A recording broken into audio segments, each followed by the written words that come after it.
বন্ধু সবাইকে আসসালামু আলাইকুম। সকলে ভালো আছেন? বন্ধুরা, আজকে পদার্থ পরীক্ষার প্রশ্ন এমসিকিউ সলিউশন 2019-এর ঢাকা বোর্ডের খ সেট। তো বন্ধুরা, আপনারা আপনার প্রশ্নের সাথে মিলিয়ে নেন। তো বন্ধুরা, এটি 100% 100% হয়েছে। তো বন্ধুরা, আপনি সঠিক মিলাতে পারবেন। তো প্রথম প্রশ্ন হলো, পদার্থের তাপমাত্রিক ধর্ম কোনটি? এটা হবে গ, রোদ। এরপর 2 নং, লেখচিত্র কোন অংশে বেগ সময়ের অনুপাতে বৃদ্ধি পায়? ক হবে উপি অংশে। এরপরে 3 নম্বর প্রশ্ন হলো, সর্বোচ্চ গতিশক্তি কত? এখানে গ নাম্বার হবে 4 × 10⁵ জুল। এরপরে 4 নম্বর, একটি অবতল দর্পণের ফোকাস দূরত্ব 10 সেন্টিমিটার এবং দর্পণ থেকে বস্তুর দূরত্ব 5 সেন্টিমিটার হলে প্রতিবিম্ব হবে ক বাস্তব, অবাস্তব ও সোজা। 5 নং প্রশ্ন, মুক্ত ইলেকট্রন থেকে, এখানে এটা হবে খ, যা লোহা, সিলভার, প্লাটিনাম আর হলো তামা, টংস্টেন ও নাইক্রোম। 6 নং হলো বর্তনীর উপরের বর্তনীর আই এর মান কত? 8 এম্পিয়ার হবে। এবার শ্বেত মণ্ডলের সামনে অংশকে কি বলে? খ নম্বর বলে কর্নিয়া। এবার তড়িৎ তীব্রতার একক কোনটি? এটা হবে গহ, N/(1). এবার কোনটি অর্ধপরিবাহী? জার্মেনিয়াম। এরপরে 10 নম্বর, নিচের কোনটি কার্যপ্রাণীতে তড়িৎ চুম্বক আবেশে ব্যবহার করা হয়?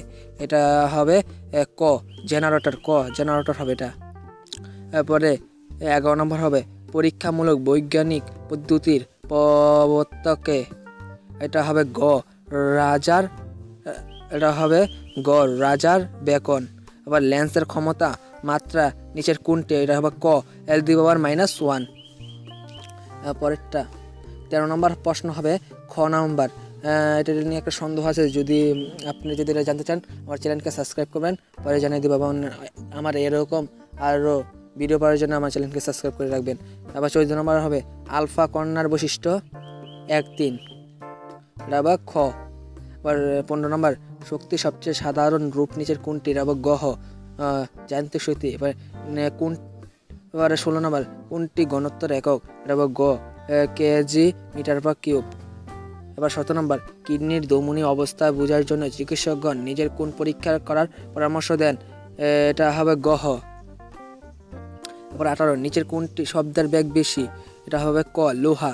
এরপরে 19, বাস্তবদ্বয় মিলিত বেগের মান কত? এটা হবে ক 2.4 ms/1। এবার 20 হবে, মিলিত হওয়ার পর বস্তুদ্বয় কোন দিকে যাবে? হবে বি, এটা হবে খ বি বস্তুর দিকে। এবার নম্বরে এটা হবে গ নাম্বার 1 ও 3। আবার 22 নম্বর, নিচের কোনটি অনুপস্থ তরঙ্গ? এটা হবে সমুদ্রের ঢেউ।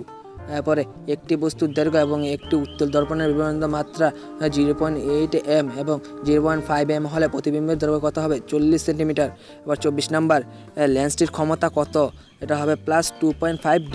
তারপর লেন্স থেকে 15 সেন্টিমিটার দূরত্বে কোনো বস্তু স্থাপন করলে এর বিম্বে আকৃতি প্রকৃতি কীরূপ হবে? অসৎ ও বিবর্তিত। তো বন্ধুরা, ভিডিওটি যদি ভালো লাগে থাকে লাইক করবেন এবং আপনার বন্ধুদের কাছেও শেয়ার করবেন।